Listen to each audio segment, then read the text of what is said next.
Baik, bismillahirrahmanirrahim. Assalamualaikum warahmatullahi wabarakatuh. Oke, saudara-saudara semuanya, kita sudah menyaksikan ya diskusi yang luar biasa, presentasi yang luar biasa, dahsyat, menggemparkan, menggemparkan, menghebohkan, karena disampaikan oleh trio. Kuek-kuek. Kalau kita lihat dari diskusi tadi itu luar biasa panjang dan banyak sebenarnya ya. Dan apa ya? Kalau saya lihat ini bisa satu buku ini materi yang dibahas. Cuman dengan banyak materi itu bisa disampaikan dengan ringkas dan poin-poinnya dapat gitu. Pokoknya kalau aku yes deh. Udah kayak penjurian itu ya, lomba nyanyi. Nah, teman-teman semuanya, berbicara tentang ayat-ayat hadis ekonomi ini tentu luar biasa luas dan kompleks, komprehensif. Nah, ini kita lihat ada 12 tema. Kok 12 tadi? 13 ya, 13 tema. Mungkin bisa 14. 14 itu berarti udah sama kayak satu eh, apa ya? Satu semester ya.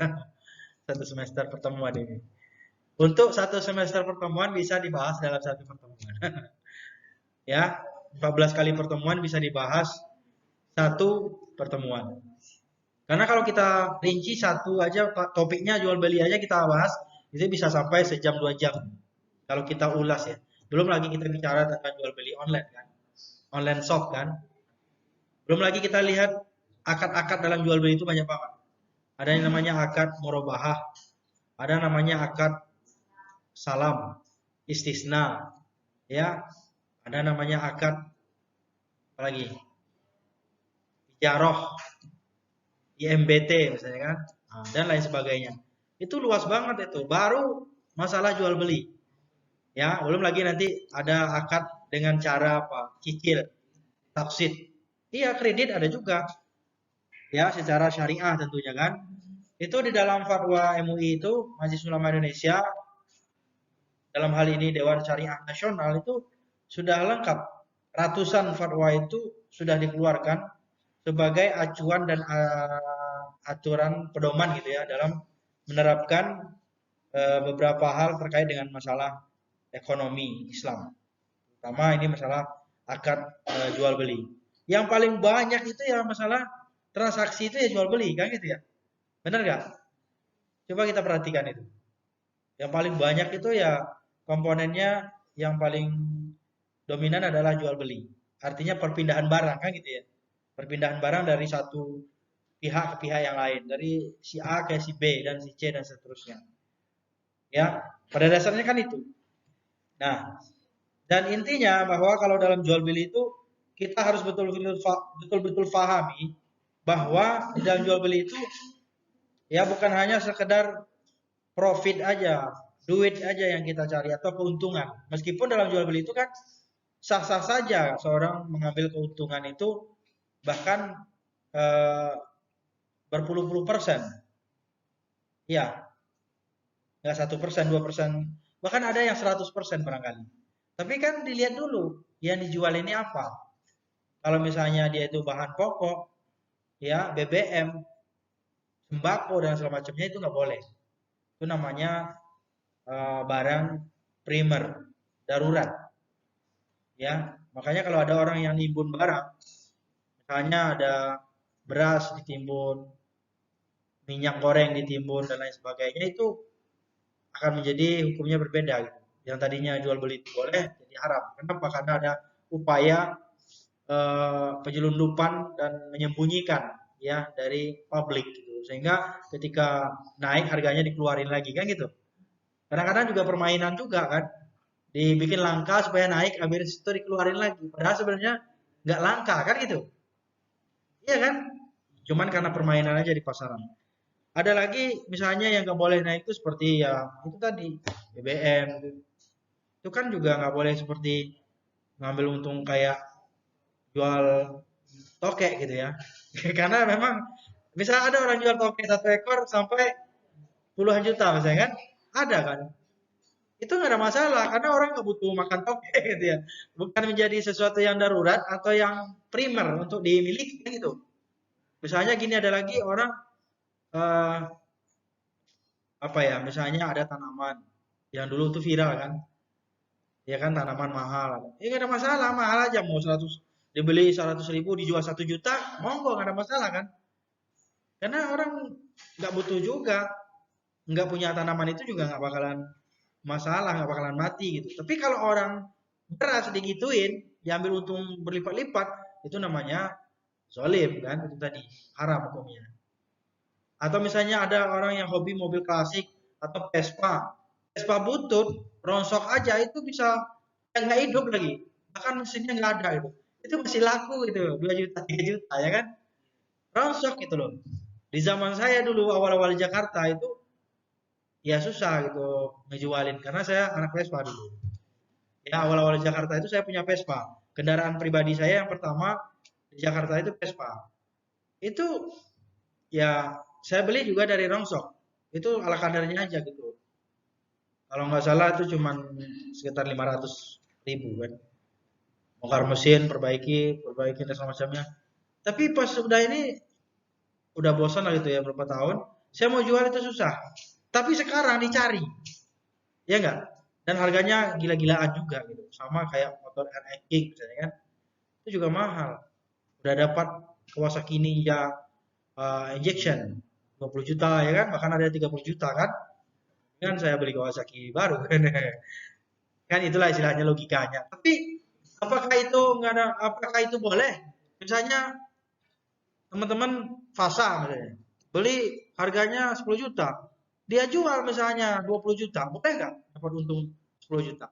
Boleh saja, nggak ada masalah.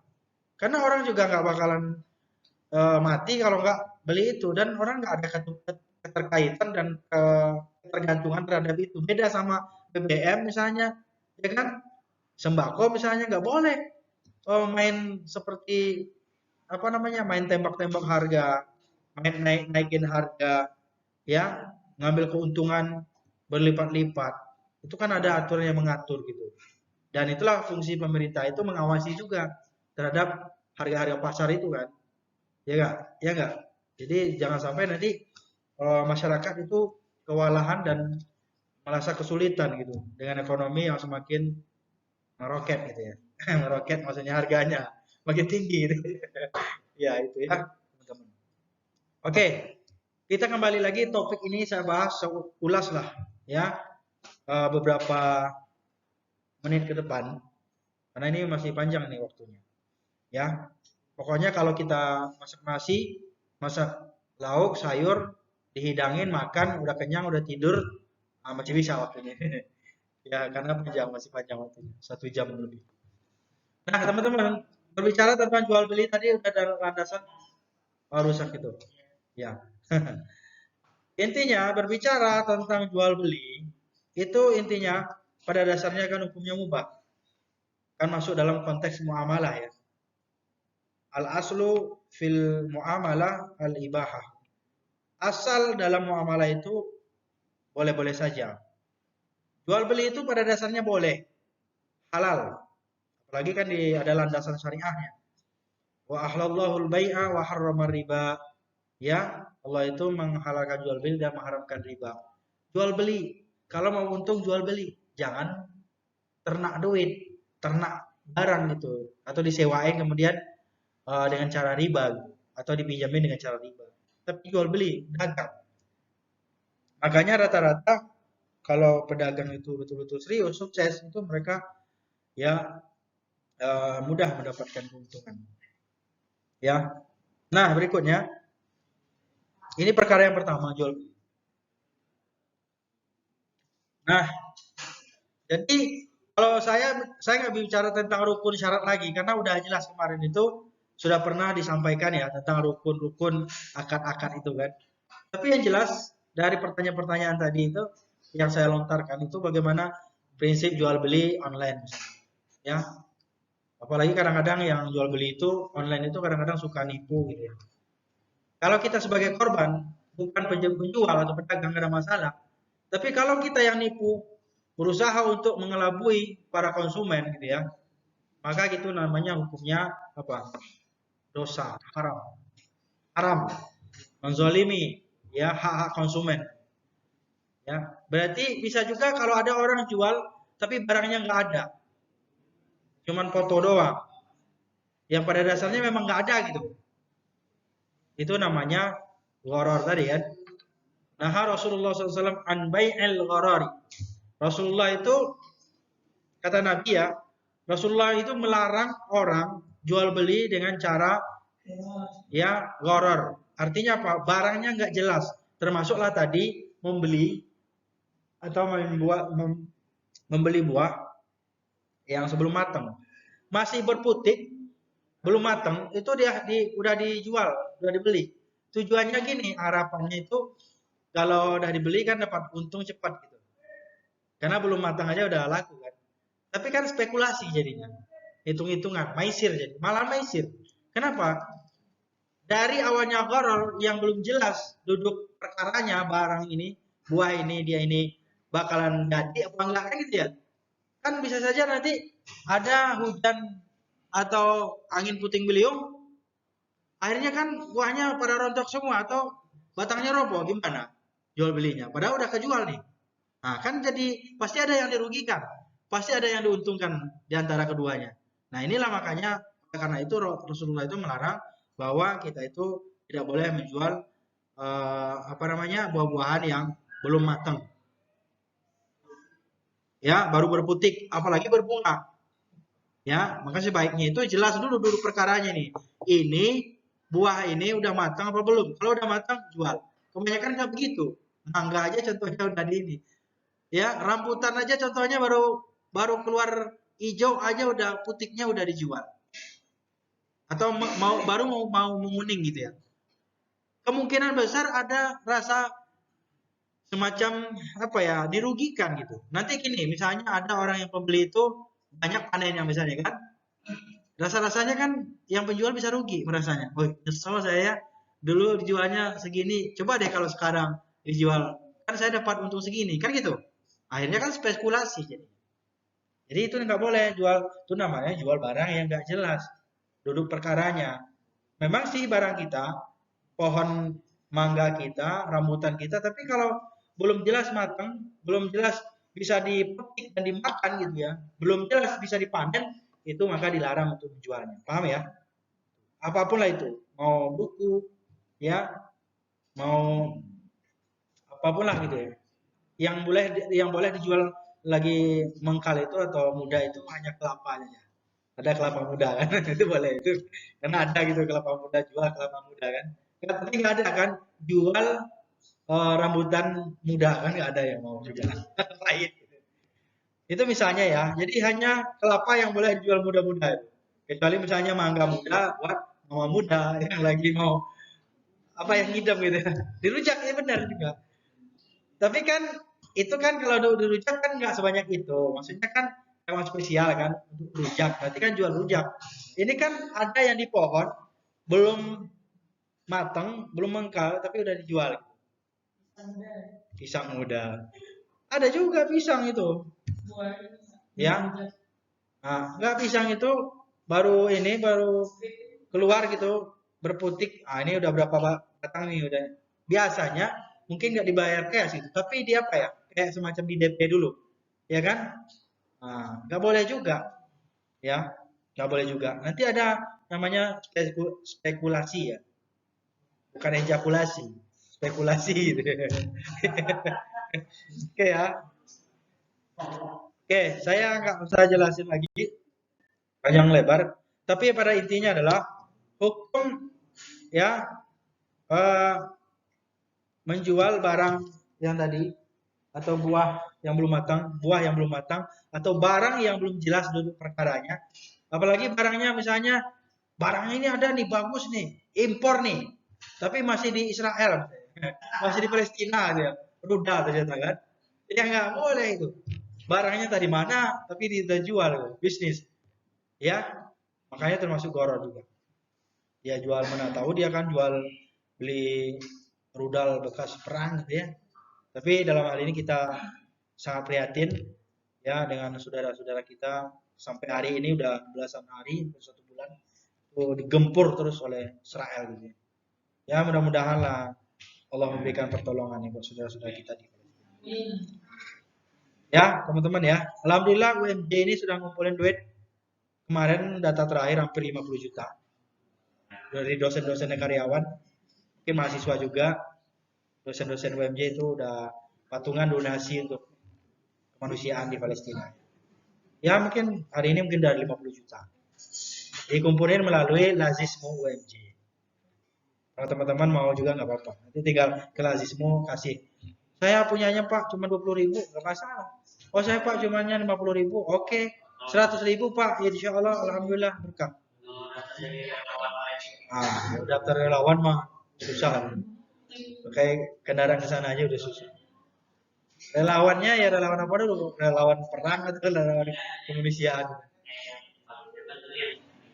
Oh karena memang udah di sana, dia memang udah tinggal di sana. Ada 2 orang di situ yang populer itu ada Bang Onim, ada Bang Husen Gaza. Ya dua-duanya memang nikah sama orang Palestina. Nanti kalau kamu fasa mau jadi relawan, kamu harus nikah juga. Ya, di sana. Ya kan biar hatinya terpaut dengan Palestina. Lebih terpaut. Kita kan juga terpaut. Tapi lebih terpaut karena merasakan ya bahwa Palestina itu bagian dari keluarga kita. Next ya, itu sepintas iklan ya tentang solidaritas for Palestina. Simsar itu kayak calo ya. Pernah nggak kita dengar itu calo? Cuman kalau kita dengar calo itu kesannya apa ya? Image itu kesannya negatif gitu ya. Padahal sebenarnya dalam Islam juga ada calo itu. Boleh. Misalnya ada yang nawarin rumah. Kan ada tuh iklannya, hubungi si Anu kan, hubungi ini, hubungi Ono kan gitu ya. Dia itu sebenarnya kan menjadi perantara. Calo itu kan sama dengan perantara, simsar. Ya. Jadi artinya broker. Perantara penjual dengan pembeli kan nggak semuanya juga pembeli itu penjual itu bisa memasarkan kayak gitu ya produknya.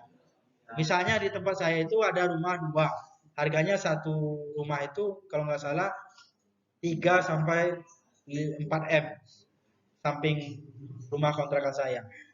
Itu pakai 2 rumah dengan orang yang owner yang sama, itu pakai 2 jasa iklan. Ya, saya nggak sebutin nama iklannya lah. Tapi yang jelas dari satu owner aja pakai 2 iklan dia. Padahal rumahnya itu juga. Tujuannya apa? Itu tadi broker tadi itu kan menyambung. Kan dia punya informasi itu. Punya pangsa pasar gitu ya, Mas saya. Sorry ya. Ya, bro, bray. Jadi itu punya pangsa pasar, dia bisa menawarkan. Sementara orang punya rumah kan terbatas. Saya dulu juga sering jadi broker itu ya, perantara itu. Ya apakah itu mobil, kendaraan, atau rumah, ya. Dan juga perantara yang lain juga. Ya, tapi yang jelas saya bukan perantara mak jomblang gitu. Atau jomblangin orang enggak. Nah, kalau misalnya perantara untuk sholat apanya dulu? Jadi joki sholat. Enggak ada, sholat itu kan buat individu. Enggak ada tuh. Enggak ada yang boleh. Ibadah atau rukun Islam itu enggak ada satupun yang boleh di brokerin. Haji aja sih. Tapi afdolnya juga orang yang haji membadalkan haji itu juga harus haji dulu. Bisa langsung aja. Tapi sebaiknya pada dasarnya semua ibadah itu untuk diri sendiri, bukan untuk orang lain, bukan melalui orang lain. Ya kan? Meskipun mungkin ada wasilahnya. Sama kayak travel itu broker juga itu. Zakat. Zakat apanya dulu? Ya menyerahkannya bisa diwakili, tapi pada prinsipnya kan atas nama kita. Ya. Tapi yang maksud di sini broker itu perantara menghubungkan transaksi antara si A dengan si B, ada si C orang ketiga kan. Jadi brokernya. Jadi kalau misalnya kayak itu mah misalnya bayar zakat, nitip saya itu mah jadi wakalah malahan kan, bukan simsar jadi. Dan simsar ini identik dengan transaksi jual beli bisnis, hukumnya halal dalam syariah ya. Oke, singkat-singkat saja ya. Jadi simsar itu boleh melalui ujrohnya ditentuin di awal teman-teman. Atau modelnya gini, fasya ya. Fasya bukan fasya ungu ya. Fasya, ini saya punya laptop, tolong nih dijualin. Misalnya laptopnya ini ada dua kemungkinan. Jualin 5 juta, nanti buat kamu 1 juta, saya 4 juta. Kalau laku. Berarti kan udah jelas tuh. Kamu nggak boleh lagi naikin. Karena udah akadnya begitu. Tapi beda misalnya, ini pokoknya saya jual nih 4 juta nih ke kamu. Silakan kalau kamu tawarin lagi ke orang lain. Boleh tuh ngambil untung. Misalnya dapatnya cuma 200, ya udah 200 lah. Kau kan gitu ya. Oh, 1 juta misalnya. Oh, 1 juta lah. Kalau 2 juta, 2 juta lah. Boleh, nggak ada masalah. Yang penting ya dia itu harus jujur. Jangan nanti bermain di situ atau mungkin atau gini, udah laku 5 juta, Pak, mohon maaf Pak, cuman 4 juta Pak, lakunya Pak. Terus buat saya apa Pak? Nah, akhirnya kan dipotong lagi 500 buat kamu. Padahal udah terjadi pembohongan di situ. Dan ada seperti itu orang, karena ingin dapat dari sana keuntungannya dari yang punya barang satu lagi kan gitu ya. Itu nggak boleh. Paham ya? Farida ya. Farida, Fariha. Itu jadi kalau kita mau jual beli transaksi, sebaiknya jelasin aja harganya berapa. Daripada nanti ntar itu nggak boleh. Nanti kalau iyalah lakunya mahal, itu dapat untung besar. Tapi kalau lakunya dikit kan, kok kamu segitu sih kamu jual? Akhirnya begitu kan? Kok kamu jualnya segini sih? Kan gitu ya, rugi dong saya. Nah, makanya jelaskan dulu harganya itu berapa. Ya, harganya itu berapa. Disepakati dulu. Lelang ya, lelang itu boleh. Lagi-lagi nih kita di UMJ ada lelang sekarang. Gak apa-apa kalau mahasiswa mau lelang ikut lelang, ada mobil operasional UMJ, bis juga mau dilelang tuh. Kalau yang mau, karena mau beli baru ya. Jadi itu ikut lelang itu macam-macam modelnya. Lelang itu jangan sampai nanti gini, ada orang pura-pura nawar. Ada kan dalam akad itu ya, akad-akad yang dilarang, pura-pura nawar, akhirnya orang terpaksa naikin harga supaya dapat barang tersebut. Padahal sebenarnya dia juga nggak bakalan beli, cuman dia pura-pura nawar aja. Ya, akhirnya apa yang terjadi? Ya karena udah ini tinggi harganya, ya udah kamu aja yang ambil. Dia pura-pura ngalah gitu. Padahal sebenarnya tujuannya dia udah kompromi. Yang pura nawar itu sama yang punya barang itu udah kompromi kan gitu ya. Semacam acting lah gitu. Ya, Farihab saya. Misalnya ini saya mau beli HP nih. Kita lelang HP. HP ini harganya misalnya kalau simpannya aja 1 juta. Harganya 1 juta. Tapi tiba-tiba ada misalnya satu lagi teman kamu. Ya, ya yang di sebelah. Siapa namanya lupa? Hah? Hah? Filzah. Ya, Filzah. Filzah Aulia kan? Ah ya, hafal saya. Gimana awalnya aja yang lupa. Jadi tiba-tiba Filzah udah kompromi sama saya. Saya kan punya HP nih. Filzah, kamu tawar yang tinggi ya, nanti biar dia naik. Saya kan 1 juta nih. Tiba-tiba Filzah nawar 1.200.000. Nah, tapi itu kan si apa karena memang Fariha pengen gitu ya. Aduh, gimana nih? Harus dinaikin. Terpaksa dia naikin karena dia pengen barang itu. Akhirnya udah 1.250.000. Nah, terus kayak apa? Oh, pura-pura kalah gitu. Ya udah kalau gitu. Oh ya kamu yang beruntung apa gitu kan. Kalau seperti itu namanya itu apa ya? Ada tuh di salah satu akad-akad yang dilarang. Jadi pura-pura nawar gitu ya untuk markup harga, menaikkan harga sehingga kompromi itu nanti itu kalau kamu lebih ada lebihnya dari kan lebih lagi itu 500 kan 1.250.000 50-nya buat kamu karena kamu udah nawar di atas itu yang 1.200.000-nya buat yang punya saya misalnya karena kita udah kerjasama dan itu banyak terjadi ya ya mudah-mudahan ketika ada di lingkungan kita yang apa nggak boleh seperti itu juga harus sportif kalau bisa lelang itu memang apa ya lelang itu nggak kalau bisa jangan diketahui oleh orang lain harga-harganya itu ya enggak karena ada juga kadang-kadang harga itu saya segini dibuka Kan banyak tuh mobil-mobil lelangan, kendaraan segala macam kan, rumah juga kan. Akhirnya ya harganya nggak masuk akal, laku juga kan gitu ya. Kenapa? Karena faktor itu tadi. Kadang-kadang kan lelang itu kenapa bisa terjual tinggi? Karena gengsi, kan gitu. Nggak mau kalah gitu. Maka sebaiknya misalnya lelang tuh satu mobil itu harganya 50. Ya udah harga 50 nih dari yang punya mobil. Tapi dibuka lelang itu misalnya pakai pakai apa nih? Dimasukin pakai amplop ya kan? Harga masing-masing itu. Tapi nggak ada yang tahu berapa yang mesen. Terserah nanti yang panitia yang mau nentuin yang mana kan gitu. Ya meskipun ini juga akan menjadi konflik juga sih sebenarnya nanti ada yang ini juga bermain juga ya karena nggak diketahui.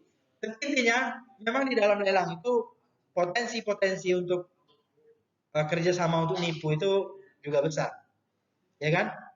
Tapi ya kembali lagi kepada siapa dan siapa yang memegang atau panitia lelang itu. Kalau dia sportif, insya Allah dia tidak akan melanggar gitu. Ijarah tadi upah ya, ujroh. Ijarah itu upah ya, jasa dari jasa atau barang ya. Ujroh ya, ujroh tadi, ijarah. Kalau mudorobah itu kerjasama, akan kerjasama tadi udah dibahas juga. Ya, misalnya saya sama Farida nih, saya punya duit 100 juta, Faridanya mau buka usaha bisnis misalnya kuliner. Nah, ini saya modalin. Tapi saya nggak kerja, saya hanya pemodal saja. Itu namanya akad mudorobah salah satunya kan. Nah, bagi hasilnya bagaimana? Bisa 50-50 atau 60-40 dan lain sebagainya. Ya, pokoknya intinya nggak boleh ada yang namanya syarat atau hal-hal yang disembunyikan gitu ya dari akad tersebut. Wadiah titipan. Kemarin udah saya bahas itu ya. Rata-rata kalau pakai titipan ini nggak ada fee-nya ya, namanya titipan itu. Barang titipan. Ya.